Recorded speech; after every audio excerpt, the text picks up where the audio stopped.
ସକାଳୁ ପାରାମାନଙ୍କୁ ଚାଉଳ ଦେଇଥିଲି, ସେମାନେ ଖାଇଥିଲେ। ମୋର ତ ଓଷା, ମୁଁ କିଛି ଖାଇବିନି। ଖରାବେଳେ ପ୍ରସାଦ ଆସିଥିଲା ଠାକୁର ଘରୁ, ଜେଜେଙ୍କୁ ଖାଇବାକୁ ଦେଇଦେଲି, ସେ ଖାଇଲେ। 4ଟା ବେଳ ଟାଇମ୍ରେ ଆମର ନାଗ ଚତୁର୍ଥୀ ଓଷା ହେଲା। ନାଗ ଚତୁର୍ଥୀ ଓଷା ଯେହେତୁ ମୁଁ କରିଥିଲି, ସେଥିପାଇଁ ଓଷା ଏତିକି ଠାକୁରଙ୍କ ପାଖକୁ ଗଲି। ଆମେ ଏଠି ଓଷା କଲୁ।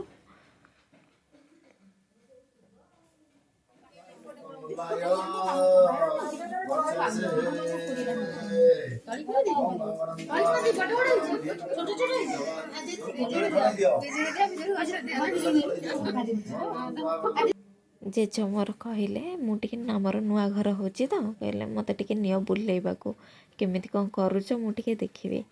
ମୋ ଭାଇ ତାଙ୍କୁ ନେଇକି ଦେଖାଉଛନ୍ତି, ଏଇଟା ଆମର ଗୋଟେ ରୁମ୍, ସେଇଟା ଆମର ଗୋଟେ ରୁମ୍, ଏଇଟା ରୋଷେଇ ଘର, ଏଇଟା ଠାକୁର ଘର, ଏମିତି ଭାଇ ଦେଖାଉଛନ୍ତି। ତାପରେ ରାତିରେ ଖିଚୁଡ଼ିକୁ ଡାଲମା ଖାଇ ଦେଇଥିଲି। ଭିଡ଼ିଓଟି ଯଦି ଭଲ ଲାଗିଥାଏ ଲାଇକ୍, ସେୟାର, ସବସ୍କ୍ରାଇବ୍ କରିବେ। ରହିଲି, ଜୟ ଜଗନ୍ନାଥ।